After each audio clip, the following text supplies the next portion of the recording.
Aleluia!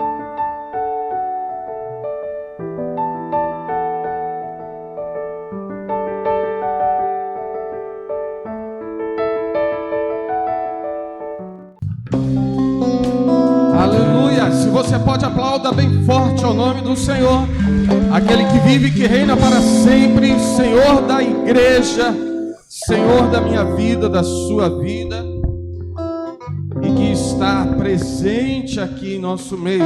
Glórias sejam dadas ao nome dele para sempre e sempre. Amém, igreja? Que a graça e a paz do Senhor esteja sobre sua vida, sua casa, sobre sua família, em nome de Jesus Cristo. É uma alegria muito grande estar aqui nesta noite, num dia muito especial para a Igreja de Deus. Estamos comemorando 134 anos de existência para a glória do Pai. E eu louvo ao Senhor por fazer parte desta história, glorifico a Deus por isso.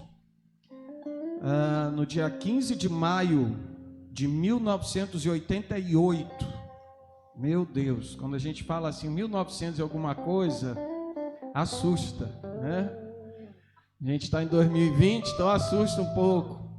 Tem jovens aqui que nem sabem o que é isso, 1988, se existiu algum dia? Sim. E no dia 15 de maio de 1988 foi o dia que eu entreguei minha vida a Jesus, na Igreja de Deus, na Barra do Imbuí, na cidade de Teresópolis, no estado do Rio de Janeiro. E já há 32 anos sirvo ao Senhor, há 32 anos estou na presença de Deus, na Igreja de Deus. E tenho muita alegria em poder servir ao Senhor nesta denominação, uma denominação que me abraçou, me acolheu, me amou, através dos irmãos, através dos líderes, os pastores que me pastorearam ao longo da minha vida cristã, e uma denominação que reconheceu um chamado de Deus na minha vida e tem me apoiado e tem reconhecido isso na minha vida e tem me dado oportunidades tremendas, e uma delas é de estar aqui. Uma das oportunidades de poder conhecer você. Eu só conheço vocês por causa da Igreja de Deus. E eu tenho assim uma alegria muito grande quando eu chego aqui, que eu encontro vocês, que eu vejo vocês, o meu coração se alegra demais. Ontem tivemos aqui uma aula do nosso curso de liderança, e eu vendo as pessoas aqui e os líderes participando e fazendo comentários, e a gente discutindo alguns temas, alguns assuntos que fazem parte do nosso dia a dia. Isso me encoraja, isso me anima, isso me energiza na presença de Deus, porque eu vejo Deus agindo em sua vida, vejo Deus agindo em nosso meio, e eu glorifico ao Senhor porque Ele nos dá esta oportunidade através da Igreja de Deus. Então eu queria pedir que você aplaudisse bem forte ao nome do Senhor, pela existência da Igreja de Deus no mundo, pela vida e existência da Igreja de Deus em Santa Rita, e você é parte disso, você é parte dessa história. Alguns aqui, pouco mais de um ano servindo ao Senhor aqui, outros que já devem ter aí lá para os seus quase 40 anos servindo ao Senhor aqui na Igreja de Deus em Santa Rita. Então, queridos, é uma alegria muito grande poder estar aqui nesta data tão especial, num tempo de tantos desafios, não é verdade? Como a gente tem vivido tantos desafios neste ano 2020, mas Deus continua sendo Deus, continua sendo o dono da obra, o dono dessa igreja. Esta igreja é dele, inclusive até no nome, porque o próprio nome diz Igreja de Deus. Esta semana, na segunda-feira, tivemos uma programação especial com o pastor Jeremias Pereira, um ícone no Brasil, em termos de ministro, de pastor, referência em todo o país. E teve um momento que ele falando para os pastores, ele falou assim, algo parecido com isso: olha, você não tem que se preocupar, você tem que confiar em Deus, que até a igreja é de Deus. Então, de fato, até no nome somos igreja de Deus, amém? E eu glorifico muito ao Senhor por isso. Eu quero ministrar uma palavra hoje, vai ser um pouquinho diferente a mensagem, que eu quero compartilhar com você um pouquinho da história da Igreja de Deus. Eu quero compartilhar um pouquinho com você do que, de onde veio a Igreja de Deus, de onde ela se formou, quando que ela chegou aqui no Brasil. Eu quero conversar um pouquinho com você e compartilhar, tanto vocês que estão aqui, quanto os que estão nos acompanhando, tanto pelo Facebook quanto no YouTube. Quem quiser acessar, se você que está assistindo pelo Facebook, quiser acessar lá pelo YouTube para colocar aí na TV e toda a família assistir, sinta-se à vontade, é só procurar lá no YouTube ID Santa Rita e você vai acessar o nosso canal. Aproveita, se inscreva, dá um like, dá uma curtida e também coloca lá, ativa o sininho para que você receba as notificações dos vídeos, das mensagens que nós estaremos colocando e transmitindo lá no nosso canal. Evangelho de Mateus, capítulo de número 16. Abra sua Bíblia aí, por gentileza. Evangelho de Mateus, capítulo de número 16. O versículo de número 18. Versículo 18. Evangelho de Mateus, capítulo 16. O versículo de número 18, que nos diz assim. Mateus 16, versículo 18.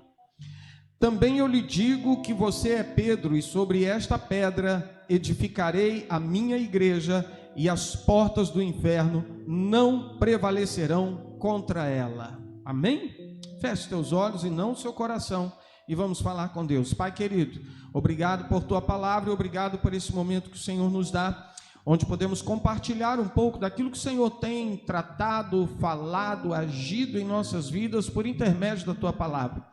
Quero te louvar por este momento, pedir que o teu Espírito Santo, Senhor, fale conosco, trate em cada um de nós aqui, segundo o teu querer para esta noite, uma noite tão especial para cada um de nós que fazemos parte da história da Igreja de Deus. Então, que o teu Espírito Santo tenha toda a liberdade, Senhor, para falar o nosso coração, para avivar a nossa vida, a nossa fé, trazendo-nos da tua alegria, porque a alegria do Senhor, ela é a nossa força. Então, Pai, fortalece a tua igreja e conduze-nos segundo o teu querer nesta noite, a nossa oração, no nome poderoso de Jesus. Amém, amém e amém. Queridos, eu li esse texto porque eu vejo nesta frase de Jesus, nessa conversa, nesse diálogo que Jesus está tendo com seus discípulos, em especial com Pedro, Jesus faz um jogo de palavras. Quando a gente vai em busca do original, ele faz um jogo de palavras, quando ele diz, olha, eu te digo que você é Pedro, e a referência que Jesus faz, a palavra grega que ele usa aqui, faz referência a uma pedrinha pequena, uma pedrinha miudinha que você encontra em qualquer esquina, em qualquer canto da rua, aquele tipo de pedrinha que entra no teu sapato, que incomoda.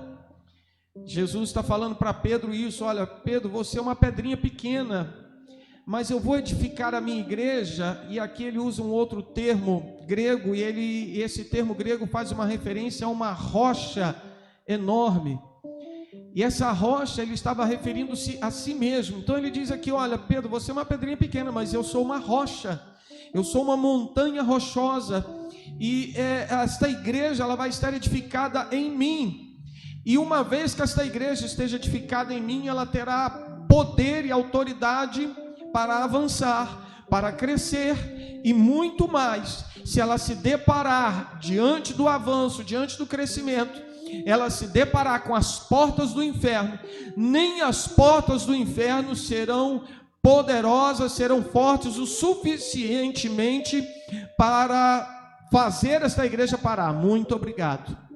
Fazer esta igreja parar, fazer esta igreja voltar, fazer esta igreja regressar. Esta igreja terá unção, terá poder, terá autoridade, terá a minha presença de tal forma que ela vai passar pelas portas do inferno, ela vai arrombar as portas do inferno e ela vai continuar avançando para a glória de Deus. Amém, queridos? Então, quando Jesus faz esta declaração para Pedro, e após analisar a história da igreja de Deus, que chega até os seus 134 anos de existência, eu consigo enxergar o cumprimento da palavra de Jesus na igreja de Deus. Eu consigo enxergar esta palavra de Jesus se manifestando na igreja de Deus. Eu consigo ver Jesus restaurando, trazendo para as nossas vidas e para a vida daqueles que foram os pioneiros, que iniciaram a história da denominação há 134 anos atrás. Eu vejo Jesus operando milagres e operando sinais, maravilhas, para que pudéssemos continuar avançando e a igreja de Deus um dia chegasse ao bairro de Santa Rita, para que você e eu pudéssemos nos reunir aqui neste lugar, como corpo de Cristo, como igreja do Senhor, como noiva do Cordeiro, para glorificar, engrandecer e exaltar a Ele. Aleluia! Então eu vejo a manifestação da palavra que se cumpre em nossa vida até o dia de hoje. Vocês já estão vendo aí algumas fotos que eu pedi para passar. São fotos que trazem momentos da igreja de Deus, lugares importantes da igreja de Deus nos Estados Unidos, onde nós temos a nossa sede mundial. Daqui a pouco eu falo um pouquinho sobre isso dali. Mas tudo começou em 1884, quando um pastor batista chamado Ricardo Spurling, nas regiões montanhosas da Carolina do Norte, no estado do Tennessee, nos Estados Unidos, após enxergar e ver o estado deplorável em que as igrejas daquela região se encontravam, um estado de frieza espiritual muito grande. As pessoas, os cristãos naquela ocasião, estavam se afastando cada vez mais da presença de Deus, e aquilo começa a incomodar este pastor batista, que durante 2 anos, ele começa a buscar a Deus em oração e através da leitura e estudo da palavra. Junto dele, o seu filho, também um pastor batista, Ricardo Spurling Jr., se une a ele em oração, leitura e estudo da palavra. Juntamente com eles, também um irmão chamado John Plemons se une a eles em oração, leitura e estudo da palavra por 2 anos. De 1884 a 1886, esse pastor batista busca ao Senhor, busca a presença de Deus, lê as Escrituras, estuda as Escrituras, e no dia 19 de agosto de 1886, numa quinta-feira à noite, após o culto realizado na sua igreja, ele começa a se preparar para fazer um convite àquele grupo de pessoas, aquele grupo de irmãos que estavam ali juntamente com ele. Não se tem notícia ou uma informação muito precisa de quantas pessoas estavam, mas após ele fazer o seguinte convite àqueles irmãos: todos os cristãos, como os que aqui estão presentes, que desejarem ser livres de todos os credos e tradições feitas pelos homens, e estão dispostos a tomar o Novo Testamento, ou seja, a lei de Cristo, como sua única regra de fé e prática, dando uns aos outros direitos iguais, e o privilégio de ler e interpretar para si mesmos como ditar suas consciências, e estão dispostos a reunirem-se como a igreja de Deus para realizar negócios com a mesma, venham à frente. Ricardo Spurling faz este convite, apenas 8 pessoas se levantam e aceitam o convite daquele pastor. 8 pessoas se levantam dentro de um grupo de irmãos e vão à frente e se unem àquele pastor, e a partir daquela data nasce então a igreja chamada na ocasião como União Cristã. União porque simbolizava a unidade, o desejo, o sentimento que havia no coração deles. Cristã, logicamente, por ser cristocêntrica e por desejar e se inspirar em Cristo e ter o desejo e a vontade de servir a Ele e de obedecer a sua palavra. 8 pessoas se uniram. Ricardo Spurling faz um segundo convite movido pelo Espírito de Deus, e nesse segundo convite o seu filho Ricardo Spurling Jr. se une também àquele grupo de irmãos, e logo em seguida ele é reconhecido como um pastor na Igreja União Cristã. Então a igreja, além de iniciar naquele momento, recebe o primeiro membro, o primeiro pastor oficialmente, após abertos os seus trabalhos. E aqui eu quero te trazer algo muito especial da parte de Deus. Talvez pastor Ricardo Spurling não tivesse nem ideia daquilo que ele estava começando, do movimento que ele estava iniciando naquela noite de quinta-feira de 19 de agosto de 1886. Talvez ele não fazia nem ideia de que hoje nós estaríamos aqui fazendo menção do seu nome, falando a respeito de uma chama que começou a arder no seu coração, para movê-lo a fazer um convite como o que ele fez, em tempos tão desafiadores como eram naquela época. Mas hoje nós podemos ver a grandeza do Senhor e da sua obra, ao usar um homem e mais 8 pessoas, para trazer hoje a igreja de Deus em mais de 185 países para a glória do Senhor. Aleluia! Sabe o que eu quero dizer para você com isso, meu querido? Talvez você não faça nem ideia de onde Deus vai te levar, talvez você não faça nem ideia dos projetos e propósitos que Deus quer realizar na sua vida, mas se você der um primeiro passo de fé, deixe que o resto Deus vai operar, deixe que o resto Deus vai te conduzir, deixe que o resto Deus vai ampliar e multiplicar a tua sementeira, e você verá aquilo que Deus é poderoso para fazer na sua vida. Aleluia, aleluia.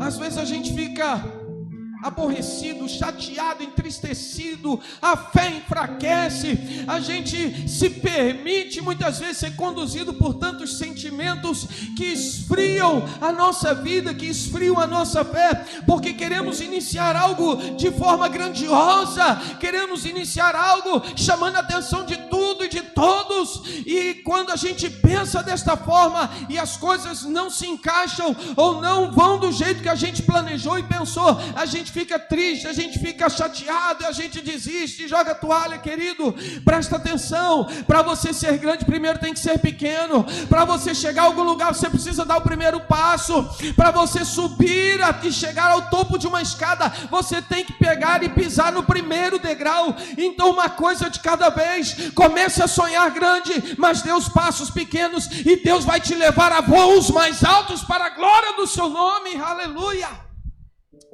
Foi assim com aquele pequeno grupo de irmãos. Apenas 8 pessoas fizeram a diferença naquela época. Ricardo Spurling, logo alguns meses depois, ele, a pedido da igreja, lhe consagra o seu filho como pastor titular da União Cristã. E semanas após ele ter feito isso, o Senhor o recolheu para si. Ricardo Spurling não pôde nem ver o início do trabalho praticamente, porque a coisa aconteceu em agosto e em setembro ele vem a falecer.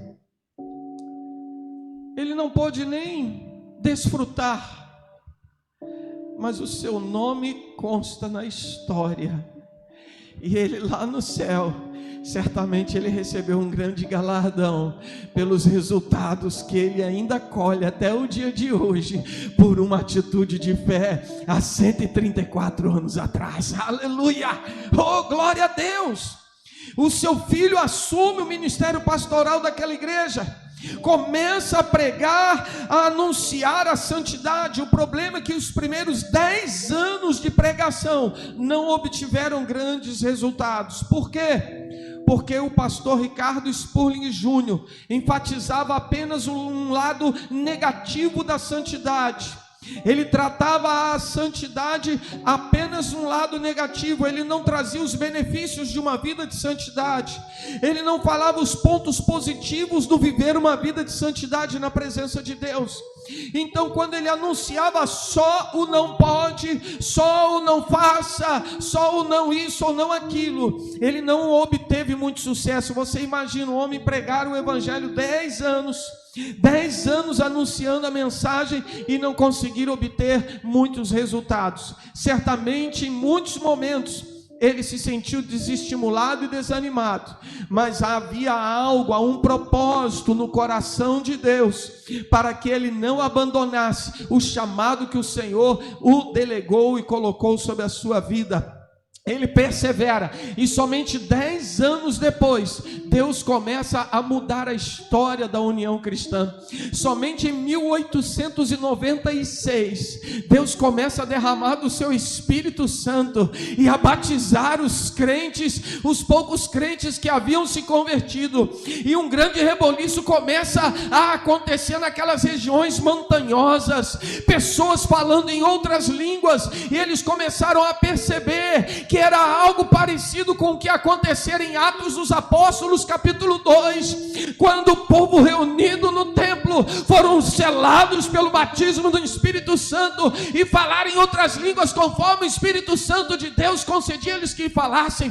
E aí sabe o que Deus começou a fazer naquelas regiões montanhosas? As pessoas começaram a ir até a igreja União Cristã para saber o que estava acontecendo, porque tanta gente falando em outras línguas, e não era algo comum, não era algo que era visto em qualquer canto, não, era algo sobrenatural. Mas Deus estava fazendo ainda algo mais sobrenatural. Ele estava curando os enfermos, pessoas que eram viciadas em álcool, em alcoolismo, estavam sendo libertas, famílias inteiras estavam sendo restauradas para a glória do Senhor, aleluia.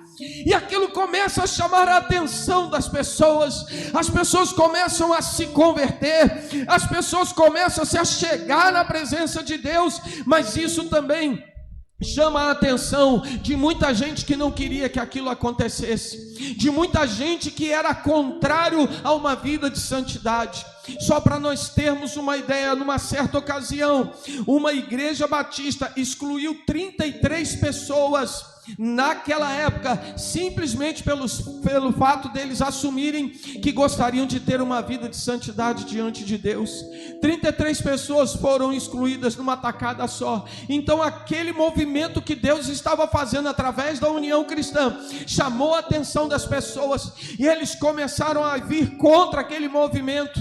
Isso chama a atenção também de Ricardo Spurling, que estava em viagem quando tomou conhecimento de que o seu povo, a sua igreja, estava experimentando um movimento diferente. Diz a história que ele retorna da viagem, então logo ele chega no lugar onde o povo estava reunido, ele também foi batizado com o Espírito Santo de Deus, aleluia. Sabe o que isso significa para mim e para você? Aleluia. Você e eu somos parte da igreja pentecostal mais antiga que existe nesses dias. É para dar glória a Deus, é para gritar aleluia, é para engrandecer ao Senhor, ou como diriam ainda os mais fervorosos, é para glorificar de pé, igreja, aleluia. Glórias sejam dadas a Deus, irmãos. Deus começa então a salvar, e as perseguições começam a surgir, as perseguições começam a aparecer. Aquelas pessoas que estavam ali naquelas regiões e que não queriam esse tipo de vida e de compromisso com Deus, começam a perseguir a União Cristã, começam a perseguir os seus líderes. Aquele povo já não estava mais em uma condição muito segura para a realização dos seus cultos. Eles se reuniam numa escola, e aquele povo um dia chega para cultuar a Deus naquela escola, e percebem que as portas, janelas estavam todas trancadas, porque os moradores, autoridades naquela região, mandaram fechar e selar as portas da escola, impedindo que os irmãos se reunissem ali. Foram anos de perseguição, templo queimado, templo dinamitado, até dinamite utilizaram para tentar destruir o templo da igreja na ocasião, que era construído de madeira. Um dia tacaram fogo naquele templo, mas era uma época que chovia muito, e Deus abençoou que a chuva impediu que o fogo se alastrasse. Mas teve um dia que eles se reuniram, 106 homens, foram até o templo que estava construído ali de madeira, desmontaram o templo, fizeram uma pilha de madeira, tacaram fogo naquela pilha, sabe para quê? Porque se sofressem algum tipo de processo, eles poderiam dizer: nós não queimamos a igreja, nós queimamos só uma pilha de madeira.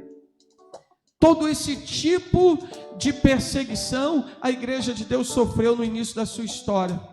Mas uma coisa que me chama a atenção na vida daqueles irmãos foi o nível de perseverança que não deixou que eles desistissem, que não deixou que eles abandonassem a fé, que não deixou que eles voltassem atrás em sua decisão de servir ao Senhor. E hoje às vezes a gente vê, irmãos, se a pessoa está com dor de cabeça, já não vou. Se está com uma dor na unha do pé, eu não vou, porque a dor na unha do pé é o suficiente.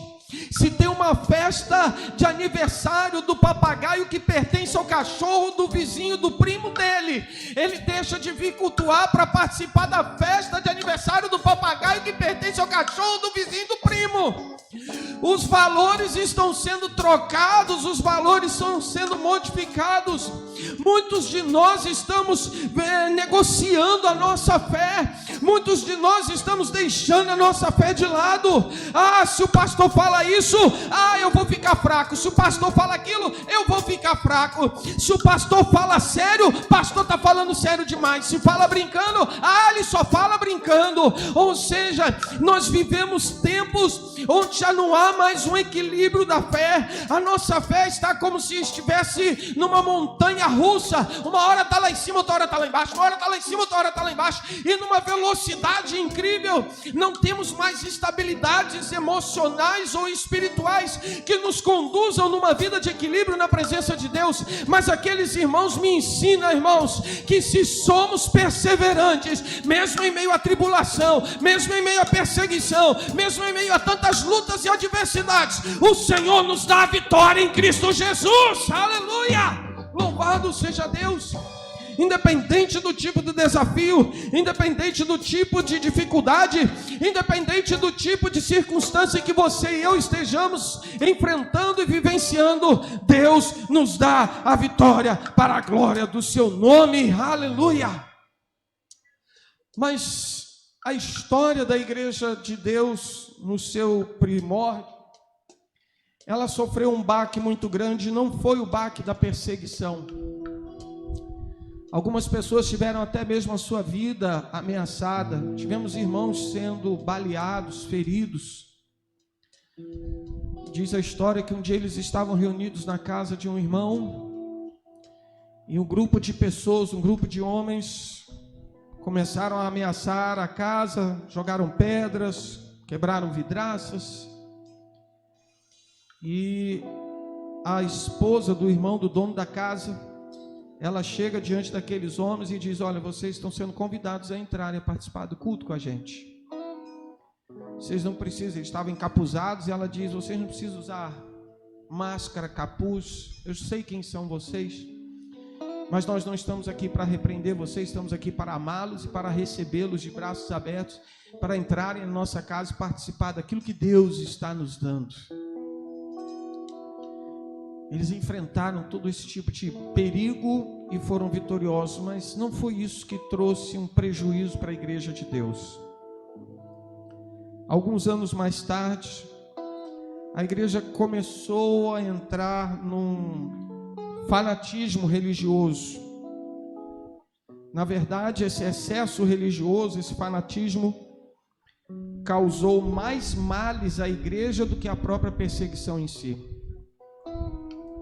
Eles começaram a perceber que aquilo que Deus estava fazendo em suas vidas e através das suas vidas estava gerando neles um entusiasmo e um excesso tão grande que a própria palavra deles se tornava acima da própria palavra de Deus. A palavra que eles tinham era mais importante do que a própria palavra de Deus.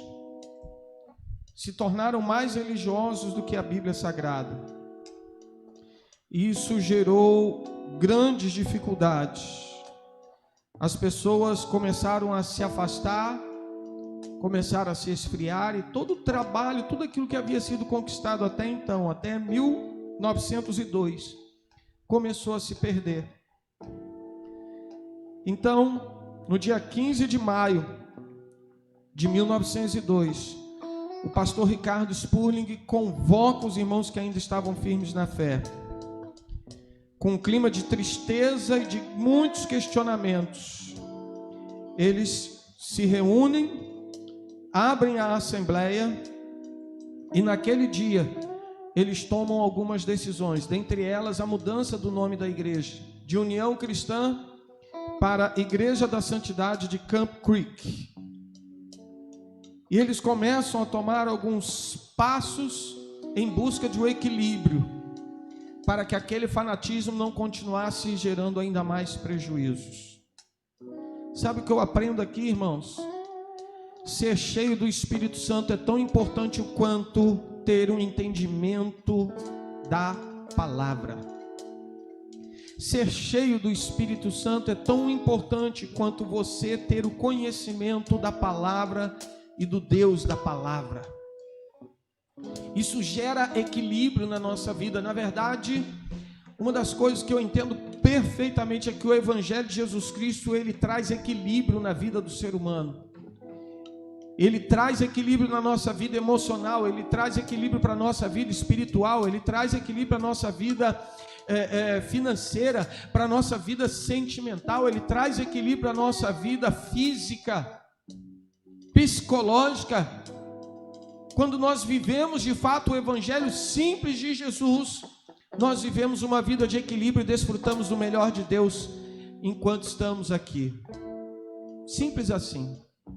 E eles começam então a refazer os passos, começam a refazer todo o trabalho. Outros homens se unem e eles começam a pregar o Evangelho de outra forma, de outra maneira. Outros irmãos estão juntos deles e começam a anunciar também os lados positivos da santidade. E então Deus começa a trazer novamente um renovo e restaurar a igreja para a glória do Senhor. Porque o plano de Deus e o propósito de Deus está acima até mesmo de decisões erradas que nós tomamos, de percepções equivocadas que temos da vida, daquele momento em que estamos vivendo. Os princípios, os propósitos e projetos de Deus estão acima disso tudo. Amém, queridos? Então Deus começa a restaurar e a gerar novamente, trazer o povo novamente para o centro da sua vontade, para que então ele pudesse dar continuidade àquilo que ele queria para a igreja de Deus. No dia 9 de janeiro de 1907, uma nova assembleia é convocada, e a partir desta data então a igreja passa a se chamar definitivamente Igreja de Deus. Se alguém perguntar para você de que igreja você é, não adianta você falar Deus no Brasil, porque não é esse o nome da igreja. É Igreja de Deus. Esta é a igreja que nós fazemos parte. No Brasil, porque estamos no Brasil. Se estivéssemos na Argentina, seria Igreja de Deus na Argentina. Se estivesse na Bolívia, seria Igreja de Deus na Bolívia. Mas você e eu fazemos parte desta denominação, Igreja de Deus, para a glória do Senhor.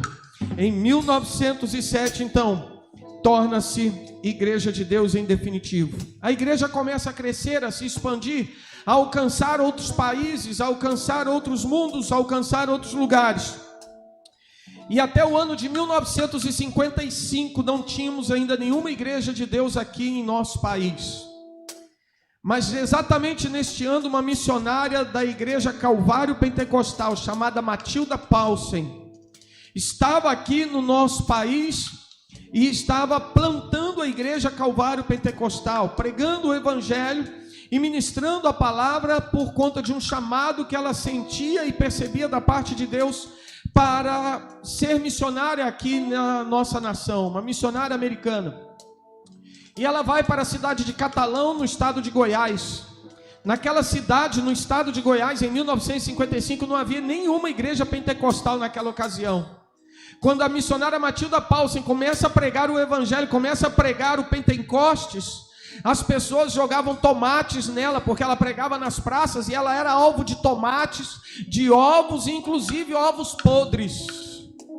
Às vezes você e eu temos vergonha de testemunhar ou de falar de Jesus na fila. Agora está até mais difícil, porque está de máscara, aí que não fala mesmo, aí que aproveita para ficar de boca fechada. Mas um dia uma mulher em praça pública recebeu tomates, ovos, por anunciar o evangelho, porque ela não tinha vergonha do evangelho da salvação. Aleluia. Você e eu não podemos nos envergonhar do evangelho de Jesus Cristo, que opera milagres em nossas vidas, que transforma o nosso ser de dentro para fora e nos conduz a uma vida eterna com Ele, irmãos.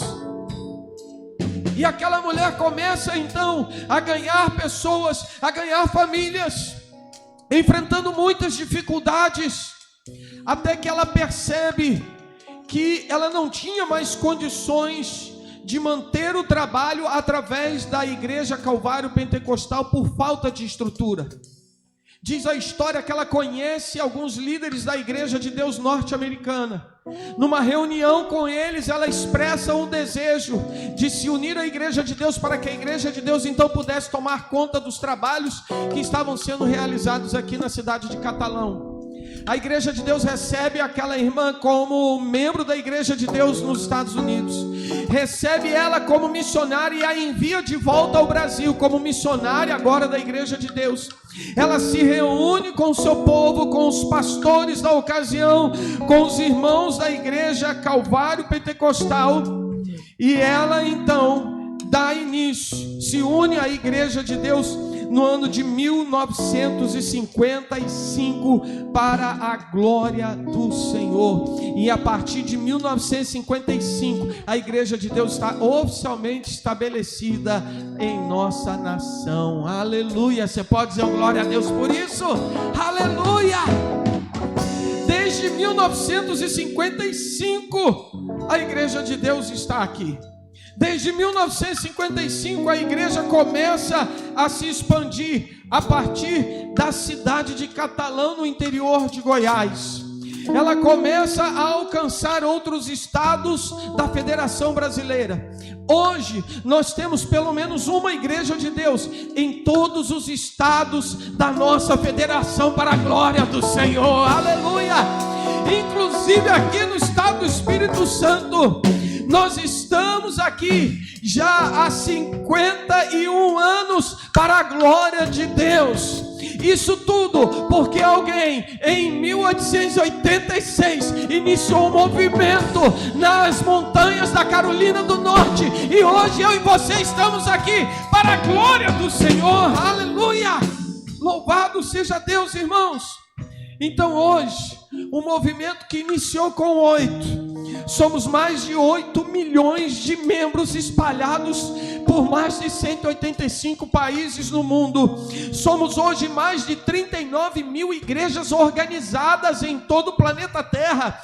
Temos mais de 46 mil pastores, mais de 580 missionários espalhados pelas nações, 116 escolas e seminários teológicos, mais de 38.500 alunos matriculados para a glória do Senhor. De setembro de 2019 a fevereiro de 2020, nós tivemos no mundo mais de 60.700 pessoas convertidas. De setembro do ano passado a fevereiro deste ano, mais de 60.700 pessoas convertidas, mais de 108.500 pessoas santificadas, mais de 45.700 pessoas batizadas com o Espírito Santo, mais de 21.700 pessoas que passaram pelas águas do batismo. Em nosso país nós temos 129 igrejas organizadas, 449 congregações, mais de 69 mil membros em nossa nação e um quadro de 1.350 ministros em nosso país. É para aplaudir ao Senhor, é para engrandecer ao Senhor, é para glorificar a Deus, porque você e eu fazemos parte disto. Você e eu fazemos parte dessa história. Você e eu fazemos parte deste projeto de Deus chamado Igreja de Deus. E você não pode ficar fora daquilo que Deus quer realizar daqui por diante, aqui nesta igreja. Sabe, irmãos, desde que vim pastorear a Igreja de Deus aqui em Santa Rita, o Espírito Santo colocou algo no meu coração, e eu tenho entendido a cada dia que esse sentimento, ele não apenas pulsa no meu coração, mas Ele me motiva a estar aqui. Ele me motiva a parar para orar e planejar e buscar de Deus direção, capacitação para cumprir o que Deus tem colocado como um propósito. Deus quer que essa igreja seja uma igreja referência aqui neste bairro. Deus quer que essa igreja seja uma igreja relevante aqui neste bairro. Eu não sei mensurar para você quanto tempo isso vai levar. Eu não sei se vai ser daqui a 2 anos, 5 anos ou 10 anos. Eu não sei. O tempo para mim não importa. O que importa é o que Deus quer. E eu quero me colocar aqui diante do Senhor e dizer para Ele: Senhor, eu preciso fazer parte disso. Eu não vou ficar como um assistente daquilo que Deus vai fazer. Eu quero ser um participante ativo daquilo que Deus quer fazer. Aleluia. Eu não quero ficar de lado olhando e perguntando o que está acontecendo. Eu quero fazer parte daquilo que está acontecendo. Eu quero ser parte integrante e integral daquilo que Deus vai fazer, daquilo que o Senhor já está realizando, irmãos. Cada vez que a gente se reúne aqui, mesmo em meio a essas dificuldades de pandemia, quarentena, mas cada vez que a gente se reúne, é um passo a mais que a gente está dando em direção daquilo que o Senhor está realizando em nosso meio. Louvado seja o nome dEle. E não é para minha glória, é para a glória dEle. Não é para o meu louvor, para o louvor dEle. Não é para que os holofotes estejam voltados para o pastor Marcos, nada disso. Todos os holofotes estão voltados para a cruz, estão designados na cruz, em Cristo Jesus. Aleluia. E eu quero saber se você quer fazer parte disso também. Eu vou fazer aqui igual o Ricardo Spurling. Não vou convidar você para vir aqui à frente para não causar aqui aglomeração de gente, que a gente tem que ter todo um cuidado hoje, né? Mas a vontade que dá é de chamar: vem cá na frente, mesmo que venha só 8 pessoas, não importa. Mas se você quer fazer parte ativo disso, irmãos, se você de fato, ainda que você esteja sem saber muito bem como você vai fazer parte, de que forma você pode cooperar, como que Deus vai usar a sua vida para que os seus planos e projetos se cumpram e se concretizem aqui. Ainda que você tenha algumas dúvidas, mas se você quer fazer parte, eu quero convidar você a ficar de pé. Se você que está aí nos acompanhando, assistindo pelas redes sociais, seja pelo Facebook ou pelo YouTube, se você também está aí e sente o Espírito Santo falar ao teu coração, você também vai ficar de pé nesse momento. Em nome de Jesus, você vai ficar de pé e você vai se colocar diante de Deus e vai falar: Senhor, eu quero ser usado por Ti. Ah, pastor, mas eu não tenho muitos talentos. Pastor, eu não sei pregar com microfone, eu não sei cantar, eu não sei tocar contrabaixo, eu não sei tocar teclado, eu não sei tocar bateria. Ah, eu admiro a Rafaela, porque a Rafaela é uma baterista, uma adolescente, mas ela toca bateria tão bem. Eu admiro ela. Talvez Deus não vá usar você para tocar a bateria, talvez Deus não vá usar você como músico, mas Deus quer usar a sua vida como intercessor. Deus quer usar a sua vida como evangelista. Deus quer usar a sua vida como ministro. Deus quer usar a sua vida como líder. Deus quer usar a sua vida como luz e sal nesta terra. Aleluia! E Ele quer que você faça parte disso. Então você vai orar e dizer: Deus, eu quero ser parte disso. Que o Senhor use a minha vida. Sonda-me, Senhor. Sonda-me, Senhor. E usa-me como um farol que brilha à noite, como um som de muitas águas. Eu quero ser usado. Quem está ligado entende, né? Glória a Deus. Comece a cantar isso. Faça desta canção uma oração nesta noite. Permita o Espírito Santo de Deus visitar a tua vida nesta hora. Permita o Espírito Santo falar no teu íntimo. Quem sabe você que estava com uma chama apagada até agora, Quem sabe aquela chama que estava acesa até algum tempo atrás começou a se apagar. O combustível começou a falhar. Mas nesta noite o Senhor quer derramar sobre a sua vida. O Senhor quer derramar sobre o seu coração. Então se coloque diante dele e faça esta oração. Aleluia. Usa-me como um farol que brilha à noite, como ponte sobre as águas, como abrigo no deserto, como flecha que acerta o alvo. Eu quero ser usado da maneira que te agrade, em qualquer hora e em qualquer lugar. Eis aqui a minha vida, usa-me.